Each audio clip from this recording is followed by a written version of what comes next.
You're listening to the Black Eagles podcast. Ahmet Dursun Sergen aldı. Sergen Bülent yan yana. Sergen Bülent. Sergen. Yanında Tümer var. Tümer'e doğru aksın kaybetti. Tümer topu aldı. Sergen aldı. Gol. Sergen attı. Sergen attı. Şampiyonluk geldi. Sergen attı. Şampiyonluk geldi. İbrahim'in pası. Zuma. Şimdi Ahmet. İkinci gole gidiyor Beşiktaş. Ahmet.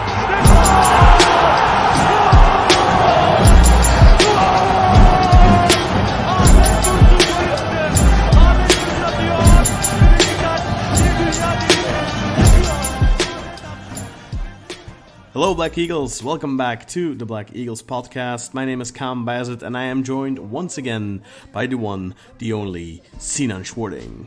Yay! Here we go. First day officially on like picking up the mic, you know, officially here. Like it's not like a guest type thing. It's like we're really doing We're it. Back. And of course, 3 points to go alongside. Yeah. That's a good vibes. Yeah, if only it was 3 points in the Europa League, in the Conference League too. Yeah, right? we'll forget about Because that. it's been another week of ups and downs. Didn't do an episode after the Conference League game, so we unfortunately do have to speak about that one as well. Yeah, I was gonna forget about that, but okay.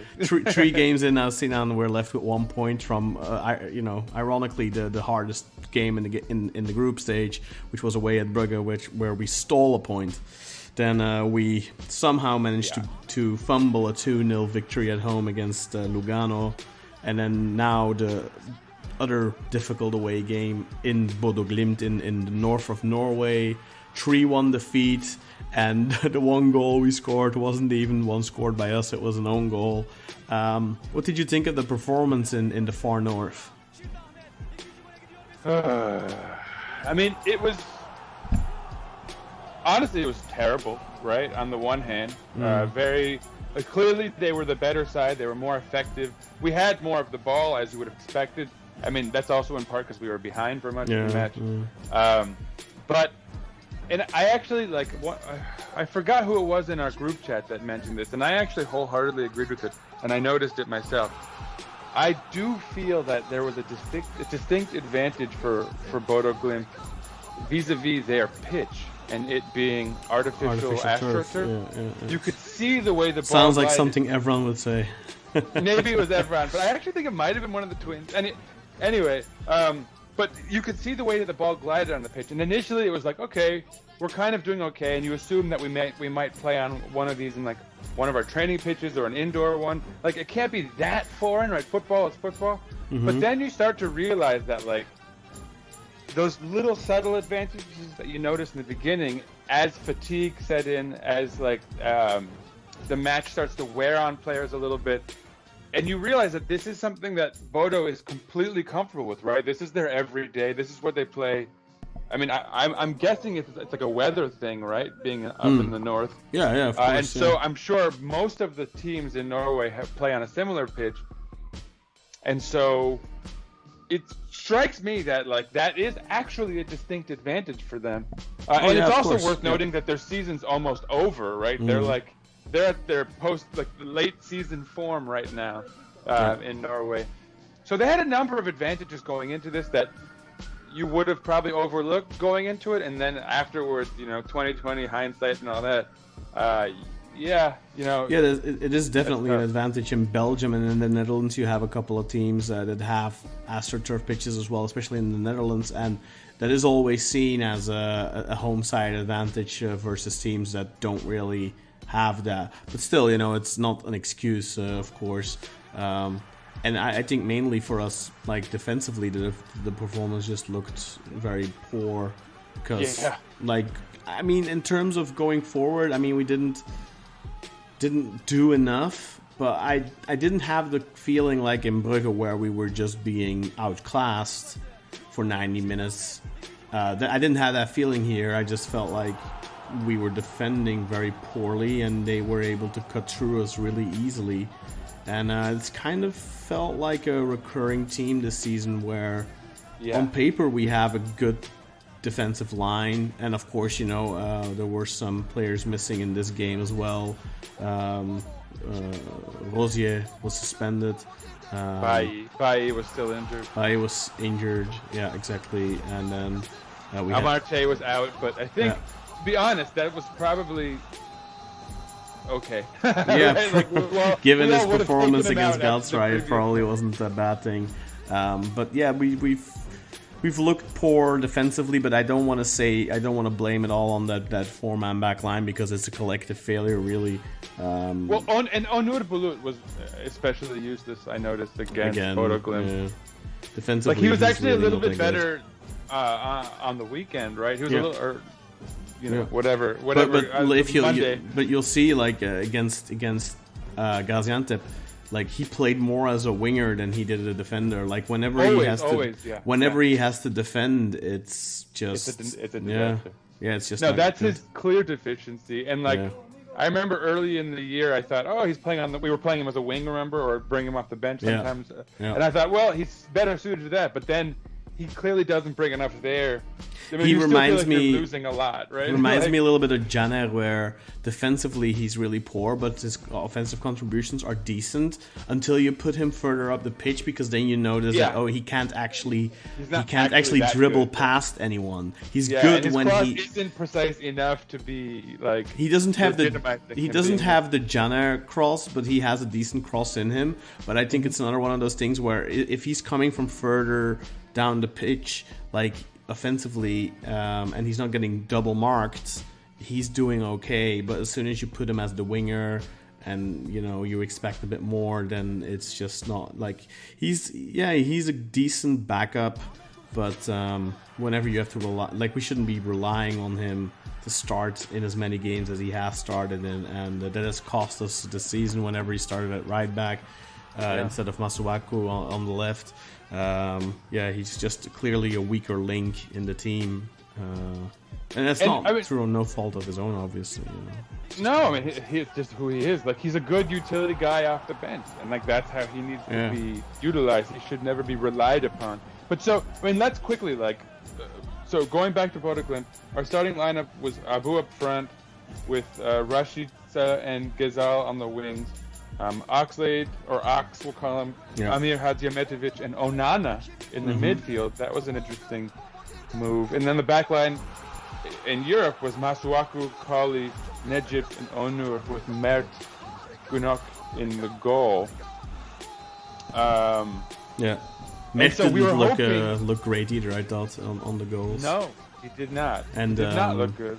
Then, of course, he got the red card against Galatasaray, and then he...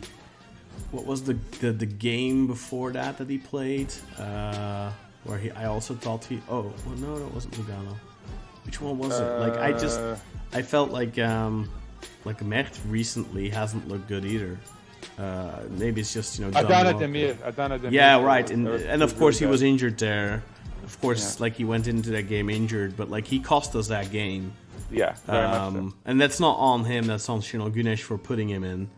But he cost us that game. And not only for putting him in, but for like Ersin had been doing a more than capable job of like holding over this position. Like there was no need to rush him, I thought. So that was like a kind of insult to injury. Wasn't that before though? Wasn't that where he got injured? I think that was the moment he got injured, wasn't it?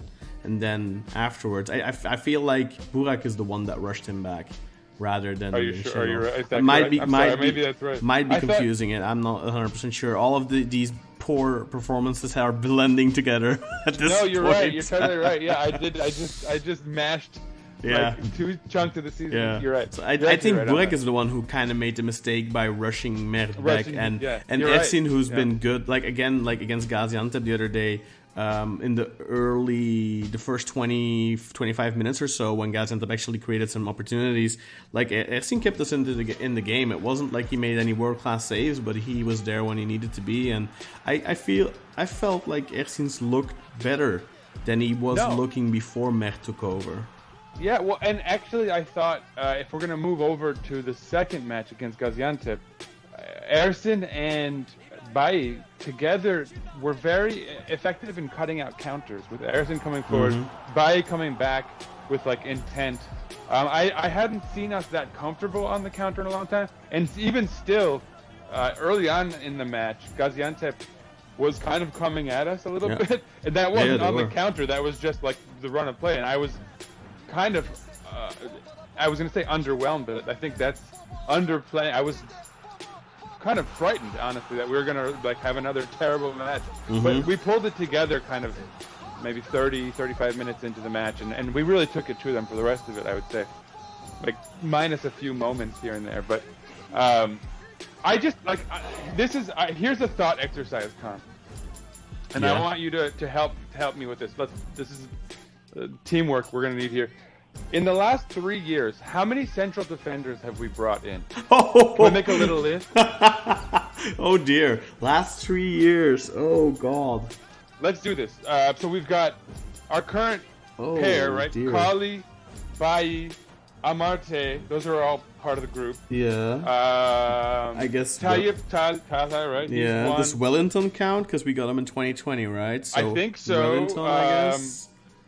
Who am I forgetting here? We've got the Emre Can, the Right, kid who's Emre Can injured. Uzunhan. Yeah, we paid two and a half million or something for him. Yep. Let's not forget Romain Saiz. Right. Right. So we're up to 7 I mean, now. I can go further back. Then I can name you a whole wash list. I mean, Well, we like, could, yeah, we, we've got Montero. but we could, yeah, exactly. We could go further. Montero was in the last 3 years because we, you know, he was with us during Sergen's championship season, and then we signed him permanently the following That's right. season. So that's 8. So I mean, you see where I'm going with this, Yeah, right? I mean, you can so go further back, despite right? this- Enzo Rocco, Matej Mitrovic, Alexander Milosevic, Uh-huh. Pedro Franco. I mean, obviously, this is like 10 years back already almost, but like. Well, but you know why that's so many. relevant? You know why that's Yeah. relevant? Because despite all of those moves, in both of these matches that we're talking about, Yeah. who is a constant fixture on that back line? Are you Not going to say one. Necip? Yes. Not one of the 10-plus defenders that we've been naming throughout Necip's tenure with Beşiktaş. Yeah. Necip has remained. So what I'm trying to say is that all of those, for the most part, are failures insofar as we're still relying on the guy that we've been trying to replace that entire time, which is terrible. It's terrible. And I mention that because against Bodø Glimt, Necip made a number of silly, goofy mistakes, as he will. You know, Yeah, like, but Necip can is you the guy really say want. that he's the guy we've been trying to replace for all those years? Like, I mean, he used to be a central midfielder that kind I of mean, morphed he's actually into. kind of moved into Yeah, that role. like he's because just we've been. needed it. Yeah, he's been like the And backup we both- for.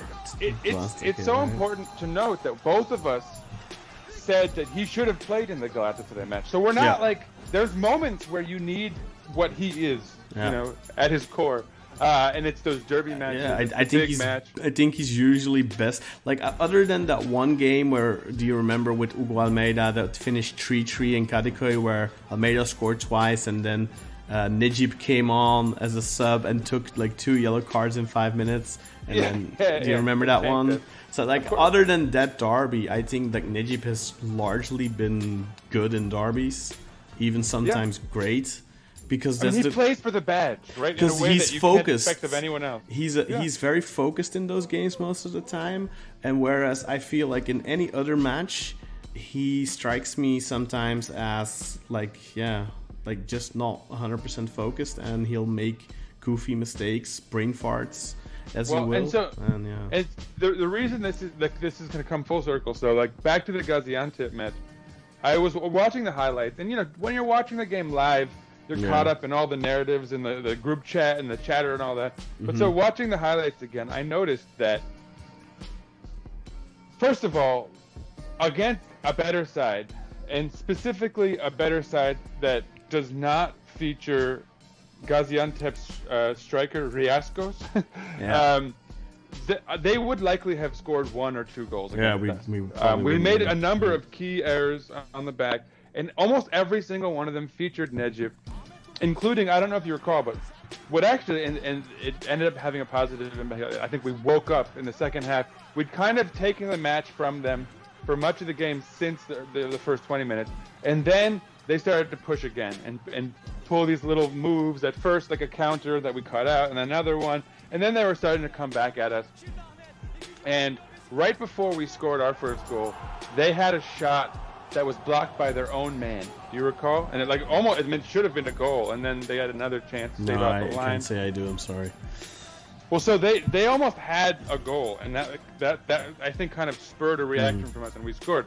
And that goal would not have even been remotely close to a chance if not for the fact that there was a cross that sort of dribbled slowly across our box because Necip slipped, just like fell over trying to like turn around. And look, man, he is what he is. Like his deficiencies, we all know what they are, and like we know when he needs to play. But so again, like the key point that I'm trying to make is that for all of the attempts that we've had at finding a solid back two, we have not done it, and like that continues to be a problem somehow. Like, can you imagine that if we go into this winter transfer window and we need a central defender? Yeah. Can we please not? Like, I don't know. But let's take a look at the last 10 years. I feel like every season we are looking for at least one central defender. It's like, crazy. Yeah. Like, I mean, you could, if you look at the money wasted, if we make like an Excel file with flopped transfers or whatever, or money wasted on a single position, I think central defender is by far the biggest one, because we've had to change strikers quite often, but they've always, not always, but like most of the time they've been good, right? Because like we've got a lot of good strikers. Yeah, like if you look at the last decade, then you have Hugo Almeida, which was okay. You had Dembaba, which was good. You had Mario Gomez, which was amazing. You had Abubakar, which was really good. Then you had Negredo, who was not the greatest, but we also had Cenk, of course. Like undermanned. Cenk, we got great value for money. Then who came after Negredo? Wagner Love was a flop, obviously. Yeah, we went through a rough period with like Laren, but then like remember, but then Laren, we still got something out in the tail end, right? Like we still got something out of him. For sure. Well, yeah, when we moved him to the wing, but then even like Batshuayi, who was considered a large failure, I think he ended up with what, like 14 statistically goals? He wasn't too bad, but like, and I, honestly, I don't think he was bad to begin with, but like I just think like we expected a lot more from him. We expected him to be marquee. We expected him to be winning us a lot of games and winning us trophies, and like the only strikers who have done that are Mario Gomez and Vincent Abubakar and Cenk. Yeah, those are the only is that three? I can't count right now. My brain's mush. But that's the three guys, the three strikers that over the years have won us trophies, and that's Gomez, Abu, and Cenk. And any other striker, other than maybe Laren in the 2021 season, but he didn't really play as a striker then. But he was still, whatever. But obviously his 19 goals had a great contribution to that title as well. So you cannot deny that. But, I think other than Gomez, Cenk, and Abu, nobody ultimately ended up delivering 100%. And those three guys did, I would say. I mean, Dembaba and a better team probably would as well, but Yeah, for sure. But so anyway, like the point being, and like I really can't stress it enough. Like we have failed so hard at finding like two central defenders that we can play at the same time. And isn't it always because we cheap out though? Always. Because we're like always we're trying to look for the bargains, the bargain bin guys. Like look at this Amarte, we were looking, and then look who Fenerbahce got. They got Džiku, who we also were interested in. He's been really good for them, but we decided to go with Amarte instead. Exactly. I mean, like. And even like Bailly, who was a success as far as him being a good player. He's good, but he's not a success because he's always injured. Exactly, and like for anyone who hasn't heard, so he was one of our better performers against Gaziantep. But once again, he's injured. I mean, I kind of love it. I think it's great. I think it's exactly what these incompetent fools deserve. For daring to take a risk. Like, I mean, this is not like you can take a gamble. Like we took a gamble on Mario Gomez. We took a gamble on him. That's taking a gamble, but that's That's Or okay. Gezal. But Erik Bailly was not taking a gamble. That was taking a guy who you knew was going to miss like 60% of the games, Yep. and you just did it anyway. Like, Yeah. And especially, you know what the worst part is, that he's really good. So he's like, I know. he's really good, and like you're basically kneecapping yourself by signing It's a like- guy like that. It's because, like, yeah, he's really good when he plays, but he's barely ever plays. So, you know, then every time he doesn't play, you're left like wondering what Eminem. if. Yeah. It's sadomasochism is what it is. It really 'Cause is. Like, Yeah. here's what you could have, and like you'll get it like once a month. We'll like, show it to you dip a every toe now in. and then. It's Yeah. like, yeah, exactly. But like that's it, you know. And then for the rest of the season, you're going to be scrambling to find a second defender and hoping for the best.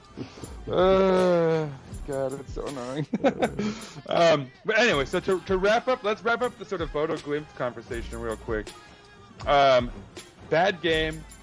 I think probably not as bad as the scoreline reflects. Yeah, no, right? I didn't think we were that bad, honestly. I just thought, like, we got... Yeah, It got cut apart like a few times. Yeah, and we didn't... Like, we had our chances at 0-0 as well. Like, we had chances. Like, we had a lot of dangerous-looking attacks, but then, like, the final ball wasn't good, or... I don't know, like, but we had those... I don't want to say chances. Chances is not the right word, but we did have moments in which we could have struck, but we didn't. And it was just too much lacking throughout the game. Yeah, I mean, it was like a metaphor for our whole season in a lot of ways, like where individual talent, like we clearly don't lack for it, and like you see certain guys do certain things and you think we shouldn't be so bad. Like, we could be a pretty good team. Yeah, right? we shouldn't, yeah. But then you get these moments and you realize that like what we lack at moments can be so detrimental that it could undermine a whole season, and that's what we've seen so far. Yeah. I mean, also, if you look at it, like, if you look at our wage bill, right? Like, who's on the top of the wage bill? It's Abubakar on 1, it's Ox at 2 if you count his signing bonus. Then it's Rebic, then it's Gezal. Like, you know, look at the contribution so far this season by 50% of that top 4 have barely contributed all season. And I know Burak and also Channel were trying really hard to get Gezal back in and get him back in form, but now he's injured again. Like, he's only out for a brief while, I think. I was going to say 75% because it took Ox most of the season to, like, he's only just starting to feature. And that's but he's playing good, right? Coach. Like, most of the time. No, and I think looking forward, you're absolutely right that it's about 50%, and it could even be like 75%. You know, if Rebic ever plays, for example. Yeah, I mean, like, when he plays, I've always think he has that moment in him every game.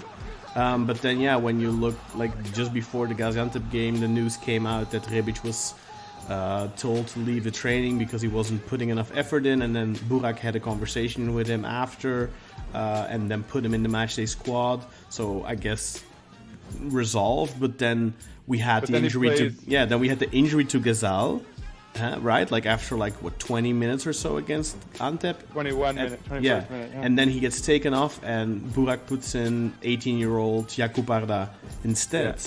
That's saying something when he's putting on a kid who's never played a professional game in his life over Ante Rebic. It's also, like, for full context, it's also damning. worth noting that he played Jakub over Muleka as well, and also over Semi. Exactly. Yeah. So, you know, there must have been something, and I'll even go so far as to give credit to Burak. He seems to be very focused on trying to get 2 actual wingers on the pitch. We haven't seen that in a while. To get some creativity going. And to his credit, like, we've, I think, begun to create a few more chances than we were in that, like, really bad rut that we were in. Still not enough, and certainly not good enough.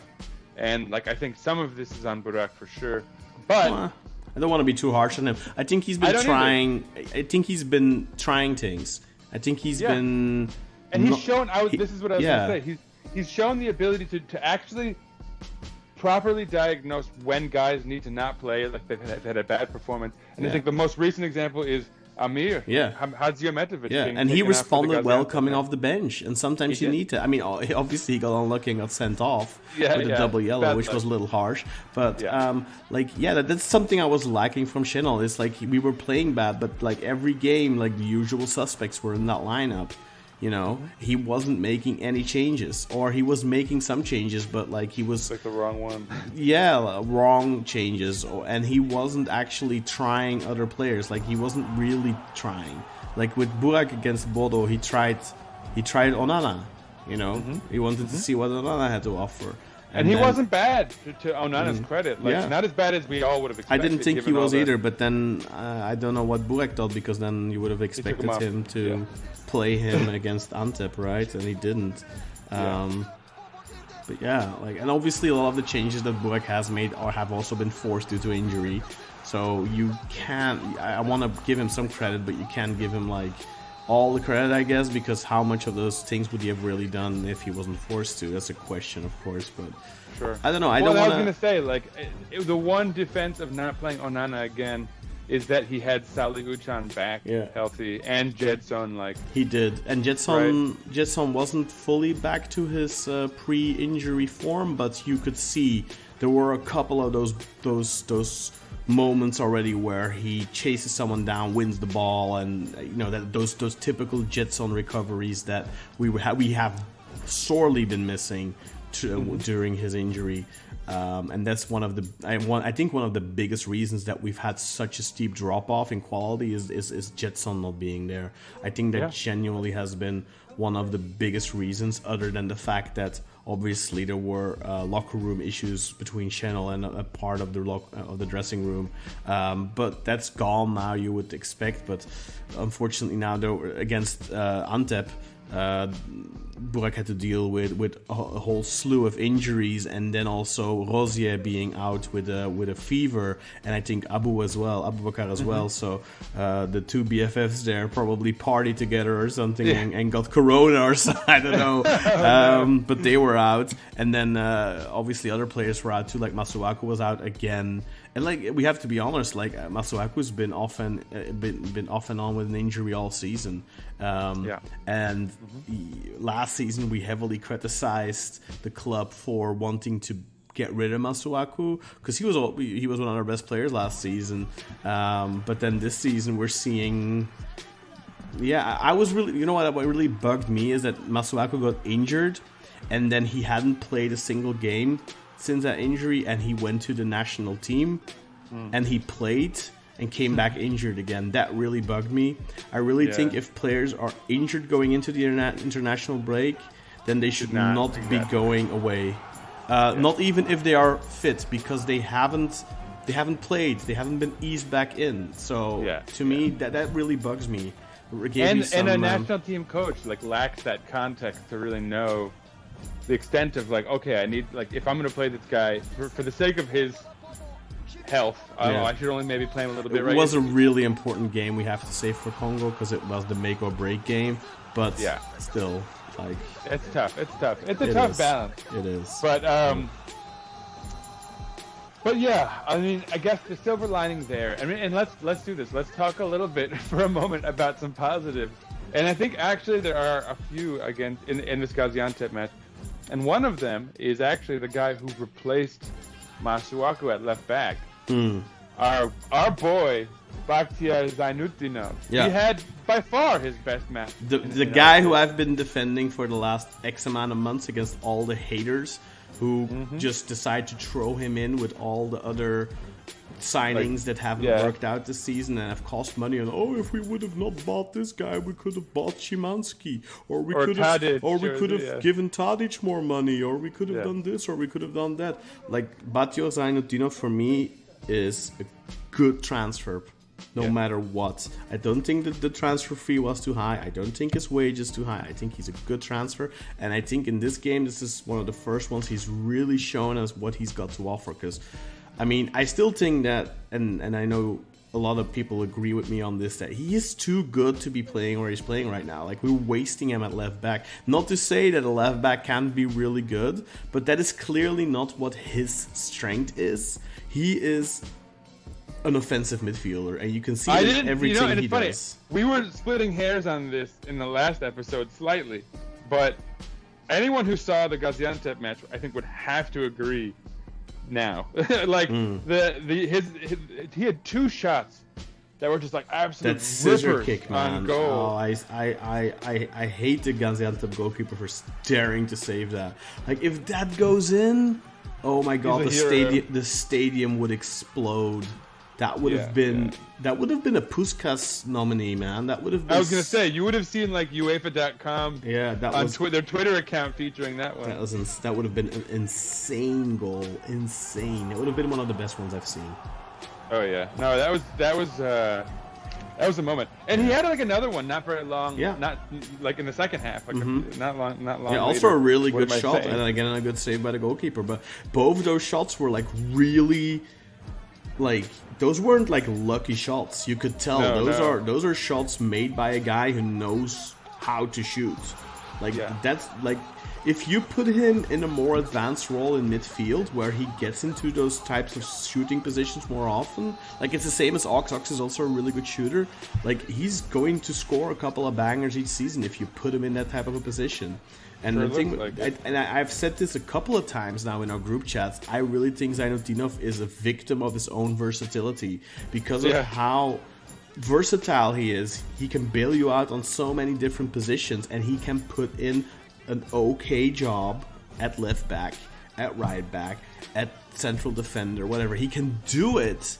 Doesn't mean he should be, because he's clearly better in an offensive midfielder role, or maybe like a right winger, or like for the national team for Kazakhstan, where he is now, I believe, the all-time top scorer, right? You told me this? Yeah, all time. Which we've like at 25. It's a young nation, so like people shouldn't be too harsh on them. I think. Yeah, like they've been playing football for like, what is it, 25, 30 years or something. Yeah, exactly. Since the Berlin Wall fell. Yeah, exactly. Since it's like 1990 or something. Exactly. Like Ukraine. A lot of us have really lived through it. Exactly. Yeah. But yeah, like, I mean, he plays number 10 or right wing for them predominantly. So. I mean, I'm not saying he should now, but like, for example, Gezal's out now. Like, why don't you put him in that position, or why don't you put him in the 10, or even put him in as an 8? Even put him there. Then he's gonna get into this position more than a left back would usually do, right? And it's a Turkish spot, so you're actually benefiting from it. Like, I don't see why. I mean, I really think that Bakhtiar is the type of player that, look, he's not going to put us on his back and carry us to success on his own. Although, let's not forget that Kiev goal. Yeah, but I do think that he is a player that once the dust settles and we start building a proper team again, and there's a clear vision, new board in place, new coach maybe, and we can regroup a little bit, rehabilitate some of the players that are still going to be useful, get rid of the ones that aren't.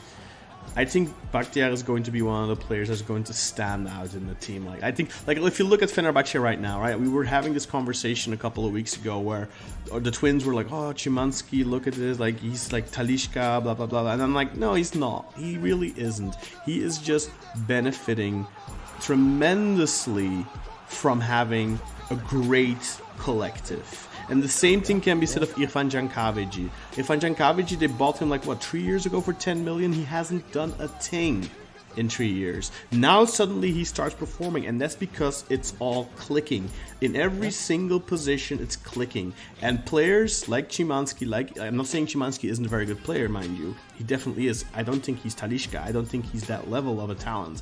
But, he's definitely very good. And the same is like Irfan Can. We always knew he was good, but he's always been a little crazy and all that stuff. But like, he wasn't the type of player that could put Fenerbahce on, because he was. Can't forget he cost him 10 million euros. Like, that's in Turkey, 10 million euros. You expect a player to carry you. You put you on his back, carry you to success. Irfan Can isn't that.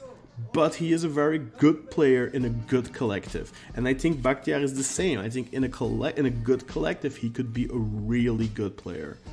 And I think people can't judge him now. Like, even his haters, who were rushing to judge him, would say things like, I mean, his only really good performance was against Kiev or whatever. And it's probably worth noting that he was playing in that more attacking role in that match, and he had that nose for goal that won us the match there. Like, he probably should. It's funny. I guess I've already done an about face on this, but yeah, like, he probably should feature more in an attacking role.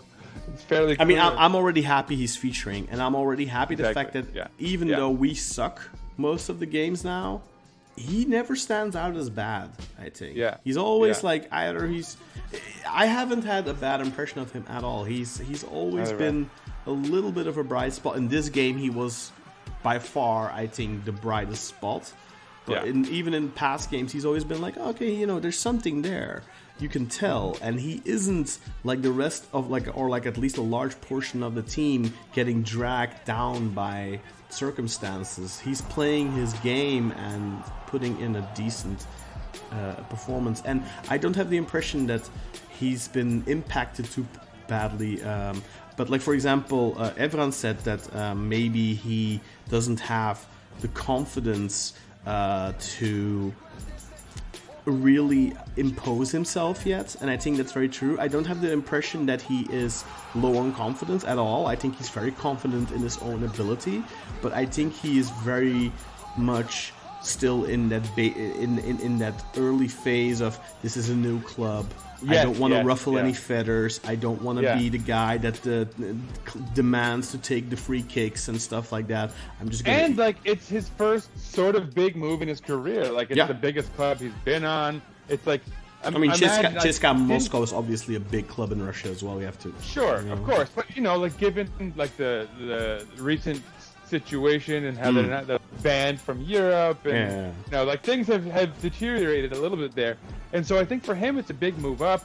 Like, I remember he came in, and like, he was came in the same transfer window as Alex Oxlade-Chamberlain, who is like a pretty, you know, very well-known player around Europe, who he had, you know, do you remember that interview where he, there's a picture, and he said like it was such an honor to be on the same team as like a legend, you know, like, I mean, it does, like, there was no one like that on CSKA, right? Like, there's a certain brand name appeal, and like, being on a bigger platform and playing with, I mean, even if not on Beşiktaş, but look at the Turkish league now with the names that rivals have brought in, like, you know, like, it's a big move for him, and I think he's just getting his feet wet and establishing himself. And you're seeing, I think there's no better sign than the fact that every time he gets more time on the pitch, he steadily asserts himself more and more and more, and like, is playing more of the game that you can tell he's comfortable playing. So that's also why I feel pretty confident in saying that I think once the dust settles and there's been some time and the team has been built up, hopefully by the next coach, that's also why. That's also why I think that's when we'll see the best Zaynutdinov, because at that point you would think he's settled, he's been around for a while, and I kind of get some Atiba vibes from him. Ooh, I like that. In the sense of that Atiba was also quiet coming in, doing what was asked of him, playing right back. And the first season, I don't think anyone really thought of Atiba as he's going to be here for 10 years and he's going to be a legend. Yeah, right. But the following season, he started really establishing himself and becoming a vital part of the team. And he also more of a timid personality, maybe. Very respectful, doesn't want to ruffle any feathers. And I get that same type of vibe from Zaynutdinov. Like, absolutely. No, I think that's a great comparison. No, you and I both have been like firmly on the Zaynutdinov train, and for me, right, like I have in-laws that are Kazaki, and they gave me a warning beforehand, like, oh, he's really good, like he's. Oh, really? I thought Masha was Russian. No, but so her father's wife, new wife, because he got divorced. There's a whole story there. Okay. She's from Kazakhstan, and so she was like, "Oh my God, he's like a national hero. He's like the Messi of Kazakhstan." Yeah, and she was like, "He's really." And I don't know if you recall, but like before we got him, her sort of scouting prowess was like, he's really strong, physically imposing. He'll let you know. You got this from your new mother-in-law? Yes, dude. And I was like, okay, I guess. You know, I was like, whatever, you know. But seeing him, like, she's right. She's dead on. Yeah, and then I think right after I found that out, you had sent in to the group that stat where he had the most impressive, like, tackle rate or something like that in the Russian league last season. And I was like, okay, that actually backs up her scouting. It was more the position he took on the pitch and how he closed players down rather than tackling. He made sure to force players into bad shooting positions and stuff like that. So I think it was more something like that. It was some sort of some American like football. Duels? It was like watcher. Duels or I something don't like remember that. what it was. Yeah. He did have a very high duel one percentage. That is true. Yeah, that's true. That's cool. So you know, whatever it was, it backed up her novice scouting. That, you know, I was like, okay, maybe there's something there. And when you see him, like, dude, he is a very physically impressive. Like, yeah. I mean, he's pretty tall. He's built well. When someone takes him down, sure. you know he's been fouled because it's like, wow, you know, he comes down with force. You know, it takes a lot to make that happen. And I mean, he just looks like a really crisp footballer. Like, his ball control is really good. He's got decent pace on him, and like we said before, you know, good shot. And we've seen in the past, you know, in the Kiev game, he's got some passing ability, some vision. So there's a lot there. I think a lot of positive there. Like, people were saying, oh, he's just a Kazakh Necip, or he's the Kazakh Tayfur Bingo, or whatever. I really think that is very, very much underrating him, because he's clearly something more than just stats. Like, don't get me wrong, you know, like, I think Tayfur is a great utility player, a great squad player. The Necips, the Tayfurs, the Onurs, like, guys who can play a few positions and who can help you off the bench are great. They're so valuable. But I think right. I think It's Bakhtiar is like something more than that. Yeah. I think Bakhtiar That's can be underselling.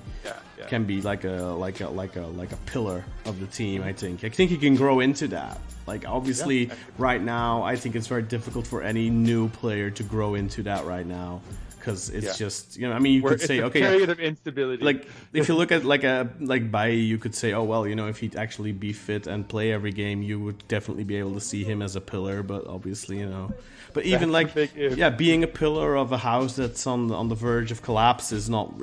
It's not a great thing to be. That's a good metaphor. Yeah.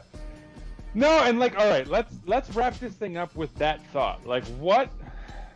All right, so we got 3 points against Gaziantep, a pretty decent performance. Yeah. I think the lineup that we saw with Ersin or Mert Gunak, that doesn't really matter, and obviously Onur Bulut and Necip are conditional pieces of that, right? You'd rather see Rosier and maybe Kali, right? Obviously. And Zainutinov, you'd rather see Masuaku there and have him play up the field, maybe instead of Salih, and you could keep Zainutinov with Jedson and Ox, for example. That would be perhaps ideal. What do you think about Ghazal and Rashid as our wing? Is that the long-term solution? Hello? Oh, sorry. I had muted myself because my kid's talking in the background. And I don't know if you're hearing that.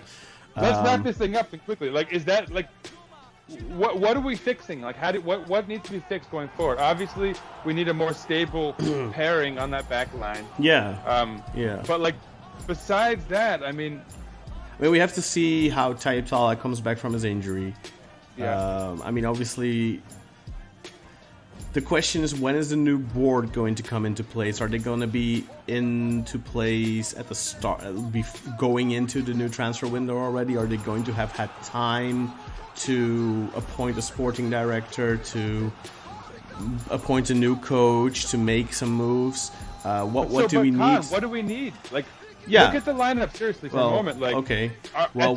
So basically, like, hopefully on the back line we are covered, right? Like, we don't need to keep looking for more. We have so many options. No, I don't think. Tayyip is healthy. I don't think we are though. I mean, I think Amarte, the Amarte thing needs to be that just needs to be called. He needs to be. Right on that. I mean, I don't know if it's realistic to be able to get rid of him, because I don't think you can. I mean, there's one more thing that you could try with him, and that's actually playing him in midfield, which is his natural position.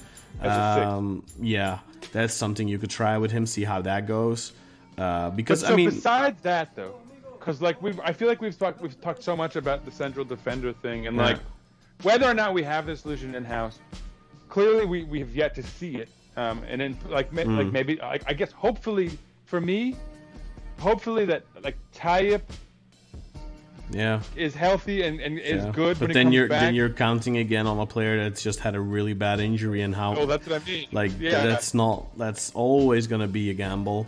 Salih and Bailly, right? Like that's three guys that you'd hope like between them you could get consistent like two of them playing at all times. I think the biggest thing that you need to fix is it's difficult because our midfield is an issue in my opinion.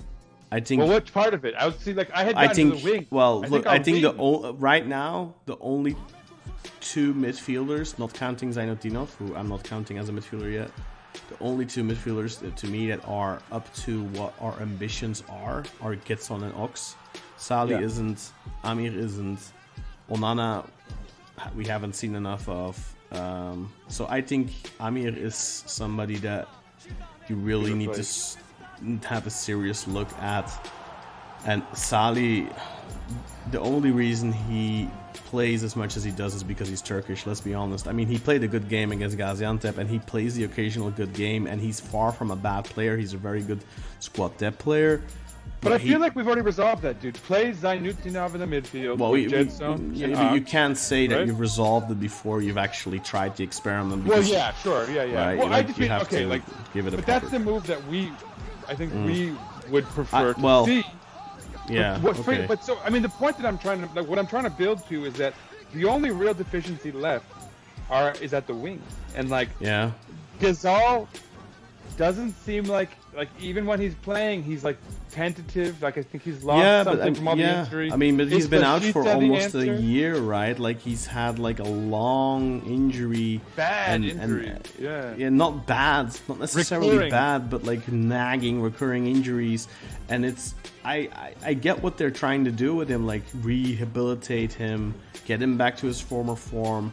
I don't think you can say he's been terrible or anything. He just hasn't been the old Ghazal. And when he's not, I mean, he's the type of player you expect a little bit more from. But yeah, I mean, this is the last season of his contract. We have to be honest there. I think they've given it a good attempt now to see if there's something salvageable there. And well, at a certain point, you have to come to the conclusion of, okay, are we going to risk it one more season? I don't think we should. I love Ghazal. I think letting him ride out this contract now for the last 6 months is what we need to do. I wouldn't say send him in January. I think that would not be beneficial, respectable to somebody who won us a title. I think we need to show him some respect. But after that, I think we should be able to say, okay, Rashid, thank you for everything. We love you, but it's time for us to move on. As for Rasicka, you know, I thought this when he was a Galatasaray, I thought he was a good rotational, good squad player. I don't think he's worth what we paid for him. I think I questioned it at the time when we did. I think he's a good footballer, but he is not a needle mover. He's not going to win you anything. Like, he's gonna, like, again, he's one of those players, maybe a little bit less so than I think I have a little bit of a higher opinion on Zainotinov than I have of Rasicka. I think Rasicka is a player that if you have a good team, he's going to look good. But I think if you have a team that is struggling like we are now and you expect him to carry you, he's not going to do that. That's just not Rasicka. Rasicka is the type of player that if you have a good team, he's fine. If you have a struggling team and you expect him to make the difference, he just isn't going to do so consistently. And yesterday was a perfect. I just interrupt quickly. Yesterday was a perfect metaphor of exactly what you're saying. Because when we were at 0-0 and we needed a goal, all of his crosses were like wonky. He was kind of like a little bit unreliable. He was trying hard, very hard. Trying hard, and like sometimes you'd see something, and then like that final touch would be lacking. And like, there's so something when we there. needed him, when we were at our most stressful period of the match, he wasn't providing it. But then after the first goal, he put that perfect assist, like on a dime, for Cenk to head in. And like, so that's kind of an example of what you're saying, where like, if you can afford for a guy to go for like 1 for 12 on his crosses, but like one of them is perfect and gives you that goal, kind of, you know, whether you need it or not, then he's a good piece. But if you need someone to create that goal, and it's like your life is depending on it, he's probably going to give you more stress than anything else. I don't think he's somebody you cut ties with. I think he is somebody that can be very useful. I see more use in him, quite frankly, now than I do in Muleka.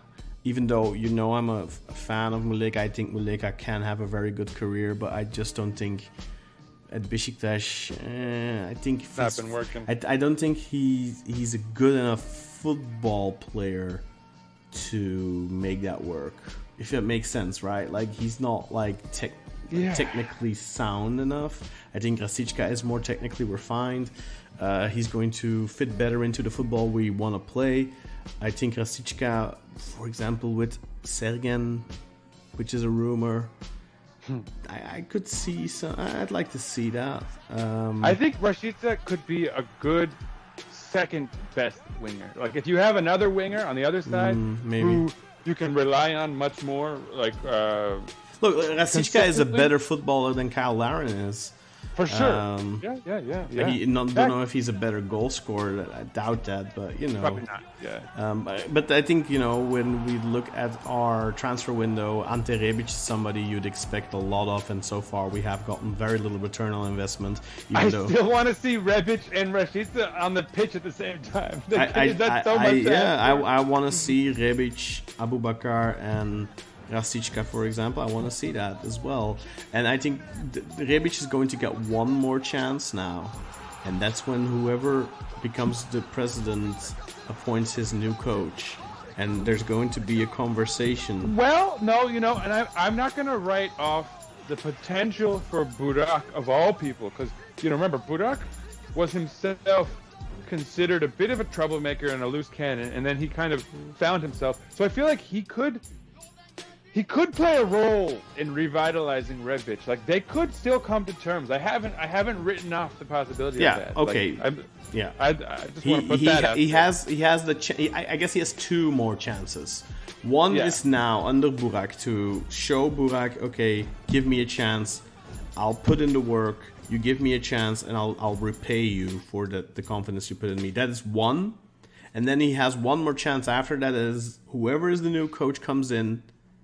That is, and if he blows that, then he's gone in the summer. There's no other solution there. Like, he needs to leave then, or he will just be a very high paid player for one more year and then go back to Croatia or something. Yeah. So then, would you agree, Kaan, that this winter, like, for all the, like, because if there's any conclusion from this last bit of conversation, it's that we could theoretically use a talent injection at any phase of the team, on defense, midfield, attack. I mean, maybe not attack. Abu is fine, I guess. I think you can fix a lot with two signings, but those two signings need to be really good. So what would they be? Like a great winger and a very great good defender? Winger and a good midfielder. Ooh, so no, not a defender.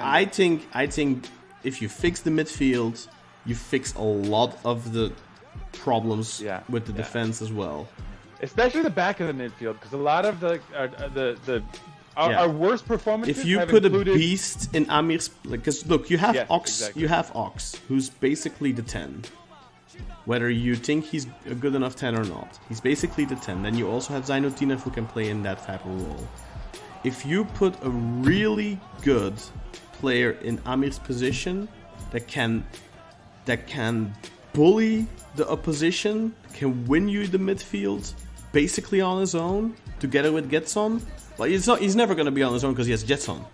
So if he can win you that midfield, he can win you superiority in midfield, then you automatically alleviate pressure on the rest of the team. That can already do a lot. And if you then on top of that put in a really good winger like a Dusan Tadic, which you're not going to find, but like a Dusan Tadic who can create, who can put the ball on silver platter, because we have quality up there. We have Abubakar, and then we have Cenk, we have Rebic, we have Rasicka, we have those options. If you can put somebody there like a Quaresma, which again I don't think you're going to find it, but if you get those two players, then that can turn this team around for sure. Can Milosevski play wing? Malinovsky, sorry, yeah, that's a different player. no, he's more of a classic he's a 10 or an 8. Yeah. Because like oftentimes, but he signed somewhere. Didn't he sign for like Italy or something? Yeah, I think he signed for Genoa or something. Yeah, Genoa. Yeah, I think he would have legitimately not necessarily fixed this, but he's really a special player that could have, he's not just offensively good, but he's also like he contributes defensively as well. So he could have been, he could have been something. But I mean, we would have gotten him instead of Ox, I guess. Yeah, we would have probably gotten him instead of Ox. I think he would have fit better than Ox probably. But I like Ox. I'm liking him a lot. I'm liking. I mean, I'm really, I can tell that our friends are all seemingly, even everyone seems to be coming around on Ox. I know, even though he's from the Premier League, we know how much he loves those guys. I think, I think everyone's criticism is very right that we paid him too much money, he's a good player. He's a good footballer, and he seems to really want to give this a proper shot and he seems to want to make this work. I think so too, and that's the thing that I think impresses me the most about him is that this isn't just like a paycheck. It's obvious he wants to play football at a high level. He was looking for a continuation of his career, and he wants to make the most of this. He doesn't just want to ride it out, earn some money, and retire. He clearly wants to add a beautiful last chapter to his career, and he wants to make the best of it, and you have to admire him for that, I think. And I'm guessing like it's almost an ideal scenario in that I'm fairly certain now that he chose us because of the atmosphere and the kind of like the notion of the club that a lot of us have, and the kind of hope players will come and like automatically adopt, which is so unrealistic in most cases. But it seems like he came here with some knowledge of what we're about, and he shows respect to our fans. I think he maybe also for him, he sees it as a way to revitalize interest in England. Because look at Nathan Redmond. Like he came to us for a season, and now he's back in the Premier League for Burnley, right? Exactly. And that could happen to Alex as well. Like he could have, we haven't been good, but Alex has been pretty good. For sure. And, I would see no reason, like anyone who is paying attention to the Turkish league, I think would see the performances that Chamberlain and put in. And scoring in a derby against Galatasaray is definitely going to make a little bit of an impression. Plus, I think the most important thing for him is to get a lot of minutes this season.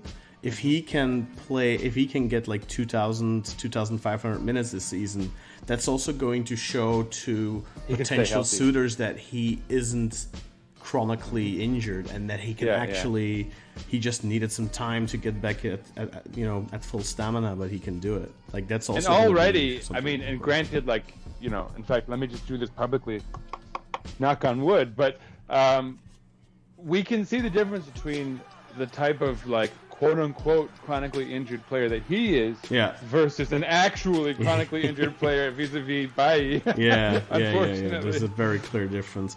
Like for Ox, it's clearly just, okay, he needs time to have his body adjust again to playing regularly and playing longer than 15 minutes, but he's slowly getting there. And with Bailly, it's just like, he can play the game, and then he's... Like, it's like... those... like elastics that you can put around something, right? If you stretch it and you keep it stretched for too long, it's stretching out. And that's kind of what Bailly is. If you stretch it out for too long, which is 90 minutes, then after the game, it's an stretched out elastic. Does that make sense? It doesn't snap back into shape. Yeah, anymore, it doesn't. Exactly. And you need it to snap back into shape to be ready again for the next game. And Bailly doesn't. Sure. That's maybe a little crude of an analogy, but yeah, that's how I think he is right now. No, and like what's sad about it is, like, we've already talked about how good he can be, but you can even see those moments where he's using his body to get the call for us, and it's like, oh no, like I think he might have just injured himself. He just dislocated his shoulder. Yeah, it's off in the stand somewhere. But I mean, I think, you know what the thing with Bailly is? I think what you can tell with him is if he would be fit and stay fit, he'd probably be the best defender in the league. Yeah, I mean, he'd be way too good to play for Beşiktaş. To be honest. I mean, you know, probably his career at Man United would have gone a different way if he wasn't so injury prone. Yeah, for sure. No, and you just hope. I don't even know. Is there any like point hoping for the best with him? I feel like that's like already done, so. Right? There's no like. I think we look. This is one of the, for me. It was kind of done when he was injured for the Galatasaray game, because these are the types of games you need a guy like that for. And if he's not going to be fit for that, okay, it can happen once, but I mean, I don't know. The chances of him playing against Fenerbahce are 50-50, and the chances of him playing in the second half against Galatasaray and Fenerbahce are 50-50. Like any game for him right now is 50-50. So it's like you don't want that headache. You don't want your best central defender to be that.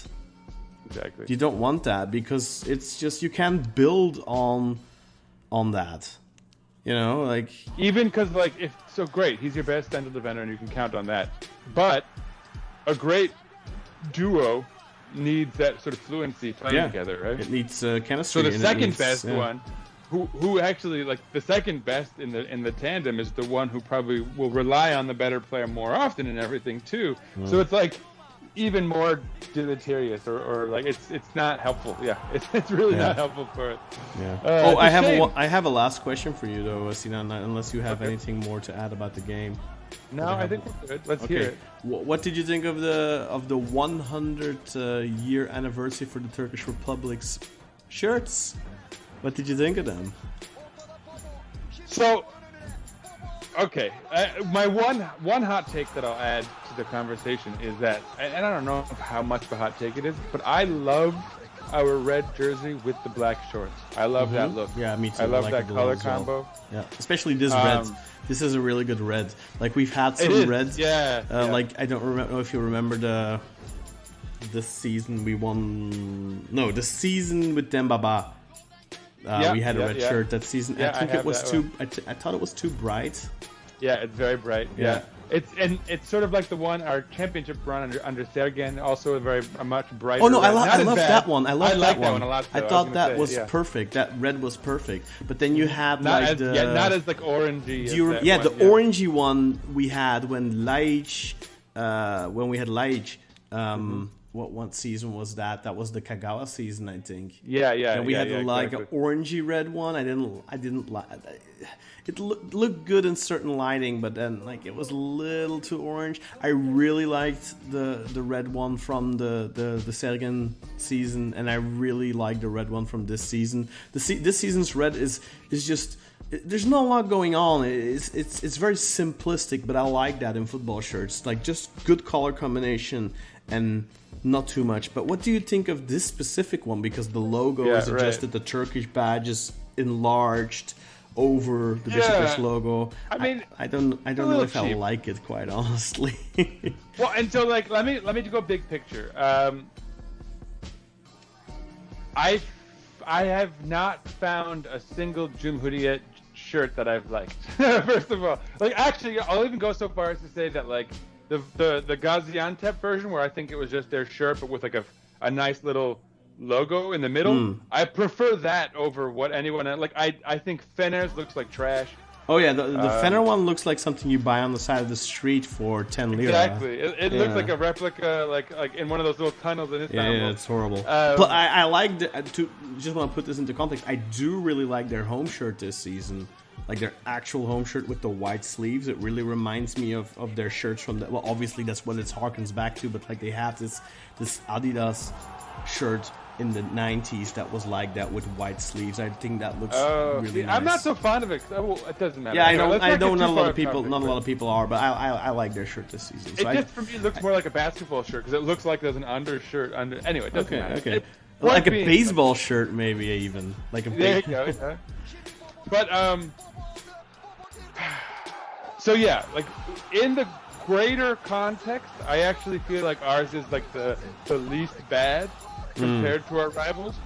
But I still, I'm not gonna get it. The Galatasaray one is okay-ish, I guess, but like the one they wore against us, like Salih, our friend, for some reason loved that, and I thought it looked like a Kayserispor jersey. It's like, yeah, exactly. Like what is this, dude? It's like this just looks And like a that- generic didn't- Kayserispor shirt. Isn't their Cumhuriyet shirt just basically that, but with like? Yeah, with like a there's like a laced collar, I logo think. I think it's like a thing. laced collar or something. I'm not sure.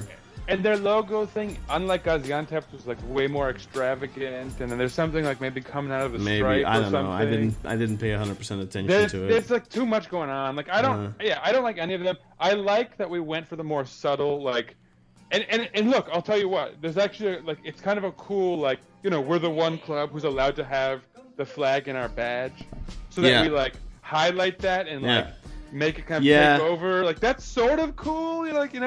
It's kind of showing off our connection already, but. Whatever, it still doesn't come off that well. I might get it if I can find an actual match shirt, like a match worn like one, a worn one.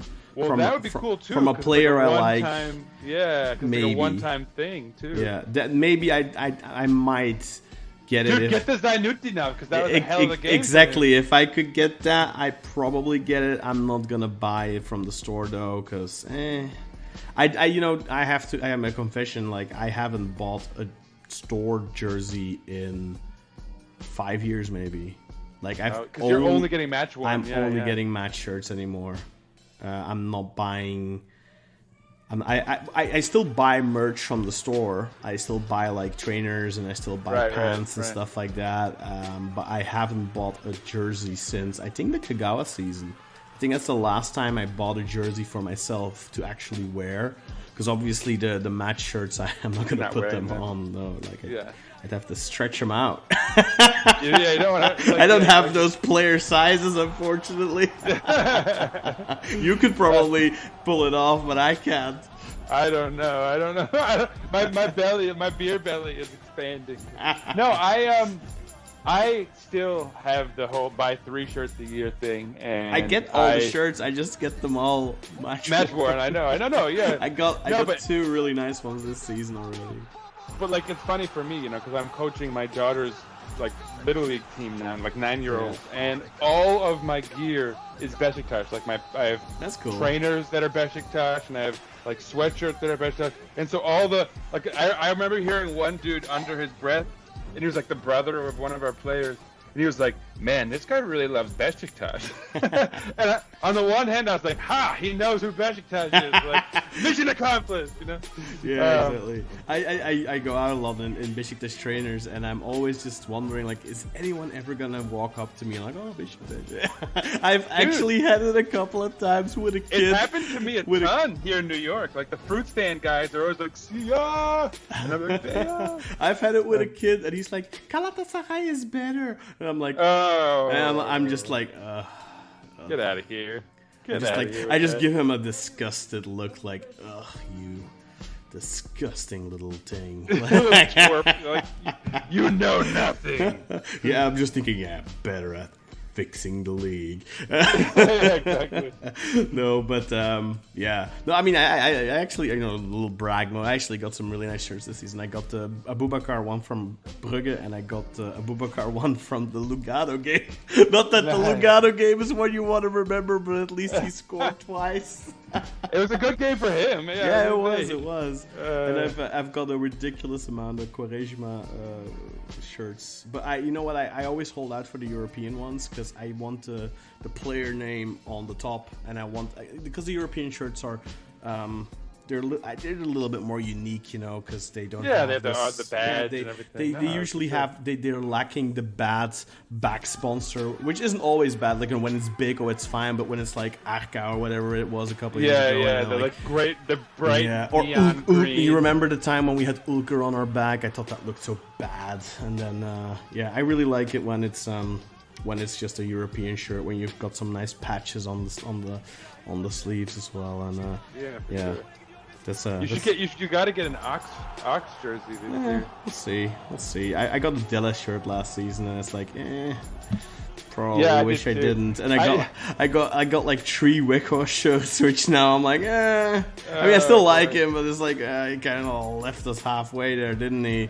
Kind of left us hanging. It's like, I don't know if I mean, it worked out because we got Abu, who saved our season. Yeah, I did. Yeah. I did get an actual an Abu one as well, so I might actually get rid of one of the Wickhoff's ones, because I think I got like double striped last season, one of Abu and one of Wickhoff, so I might get rid of the Wickhoff's one at some point. But so my 3 this year, for the record, just for anyone who's curious, I got Cenk on the black one. That's always a safe one. I needed a Cenk, and I didn't have Cenk, one from definitely. previous. I've got a lot of Cenks already, so it's like, I've got the Cenk shirt against Osmanlı when we won the league. I got I think it was against Osmanlı at least. I got a signed Champions League Cenk one. Then I got one from Everton that he signed, which Danny got me.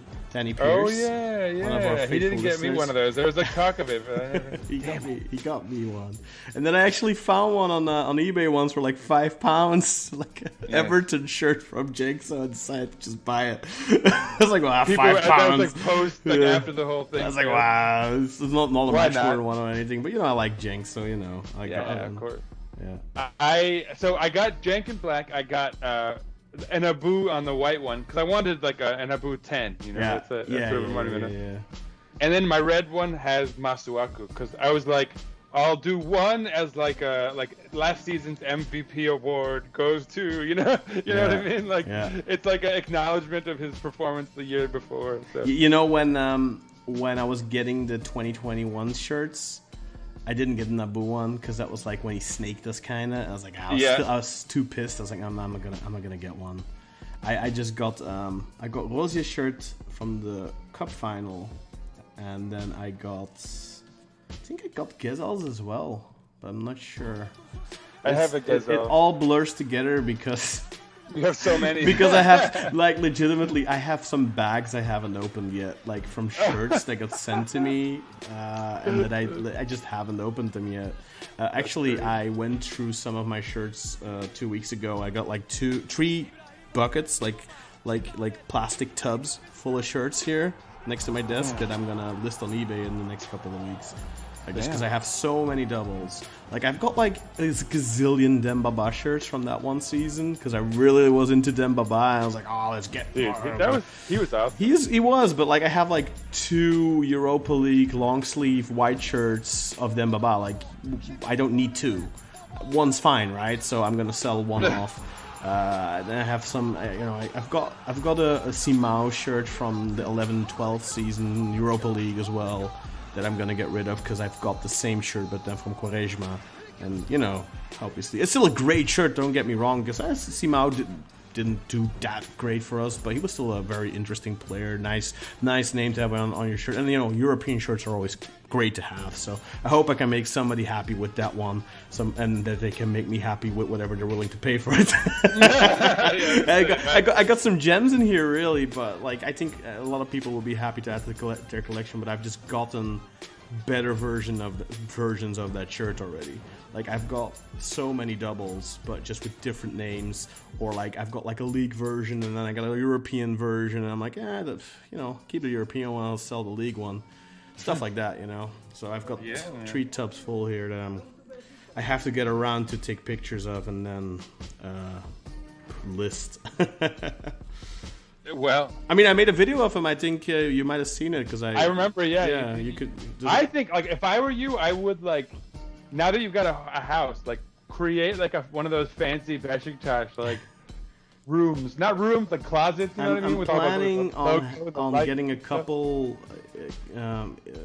framed and hang them up in this room, and then I want to long term have a proper closet for the collection for sure. But yeah, there's other priorities right now. Still have to get doors first, so we'll see. But I guess one thing. I mean, there was a Quaresma shirt in there as well. I think you even said or was it Evran who was like, "Oh, hold on to those for me." I would love one, dude. I gotta. I mean, I'm gonna take all the pictures and I'll list some, but I'll send the ones that I think you guys might be interested in and give you a chance. But the problem is with Belgium is that the shipping is so. I think they made the shipping rates better. I think I have to check them because that's actually I wanted to list a shirt earlier that I took pictures of.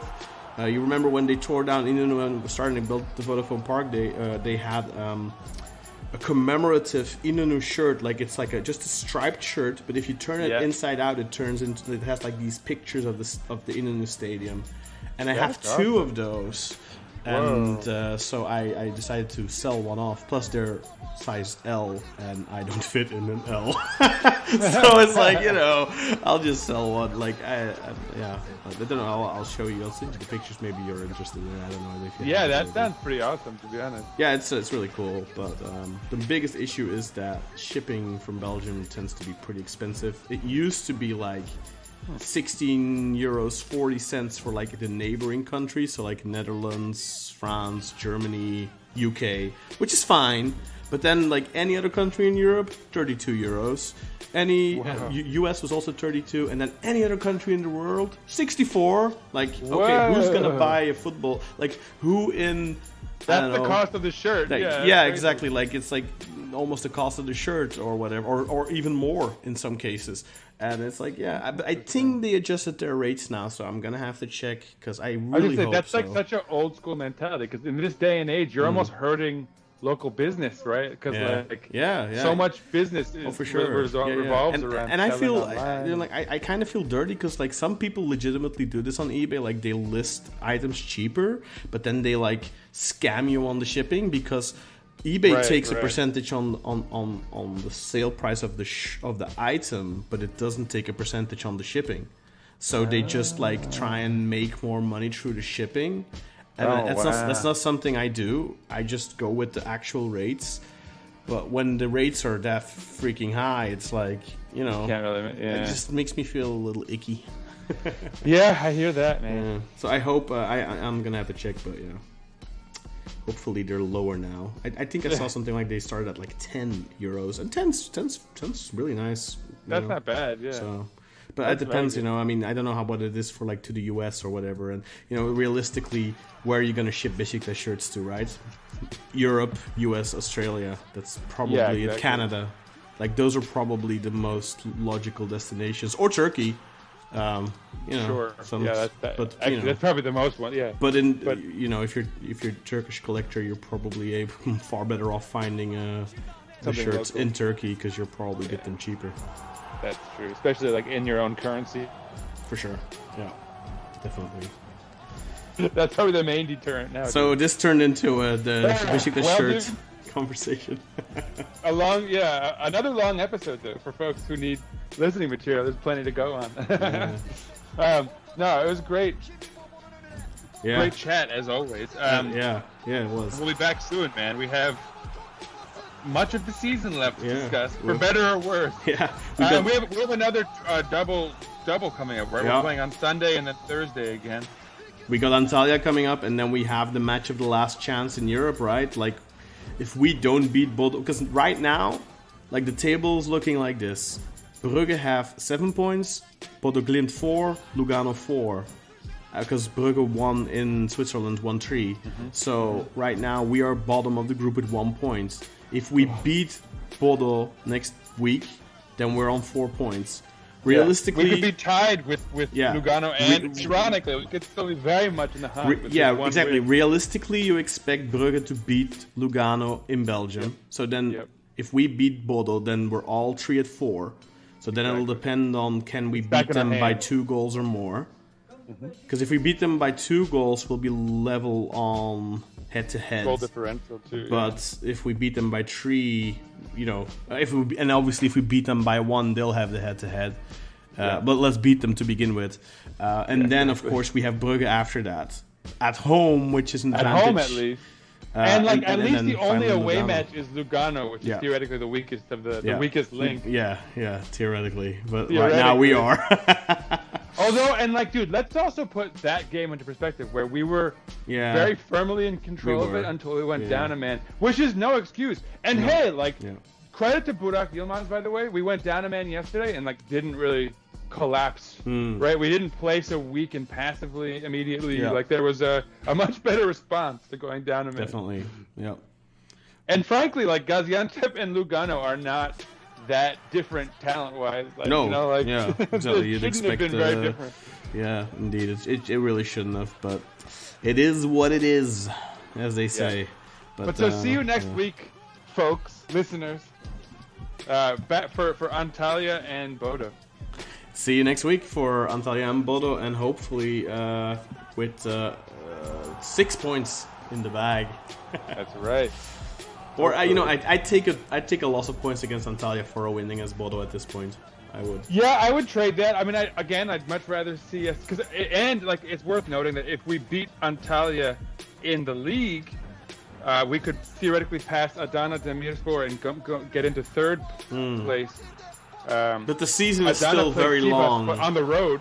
Yeah, the season. But the season is long, though. And there's not being in third place should be easy these days, because there's an 8-point gap between second and third, so there's nothing to really hang your hat on. I expect us to be at least third eventually, but I mean, anyway, that's it. Yeah, exactly. The season is still very long. I hope we can finish the season in third position, but in Europe, this is together with the cup our only thing left, and we're teetering on the brink of elimination in Europe, so we really need to salvage that. It would be a real disappointment if we don't get anything from this European campaign. I'm not expecting us to go all the way or anything, but making it out of the group, maybe getting a round or two in, that would be fantastic. I want to see Abubakar break Oktay's record. I want to see Cenk break Oktay's record. I want to see both of those guys take their place in history. And I'd be disappointed if it doesn't happen, because you never know. Is Cenk still going to be here next season? Is Abubakar still going to be here next season? I want to see them complete their legacy. Put their name in the books. Yeah, exactly. I want that. I want to see that. And Abu is so close. He just needs one more goal, I think, to tie it. Right? Is it one goal to tie it? I think he might have already tied it. I forget. He scored twice against Lugano, and I think he was on 11, so I think he's one more goal off. I think because Oktay's on 14, so he needs one more, I think, to tie it. And then just one more to surpass. And Cenk needs 2 more to tie and 3 to surpass. So I really hope to see either of those happen, but hopefully both. Because if both happens, then that probably means we make it out of the group. Exactly. Yeah. Well, let's hope for the best. And as always, let's go Beşiktaş! We're back! Peace out, everyone. We're back, baby! The podcast is back. Beşiktaş isn't quite yet. Something is back. We'll see about the Çok güzelsin, çok güzelsin. Harika, harika, harika.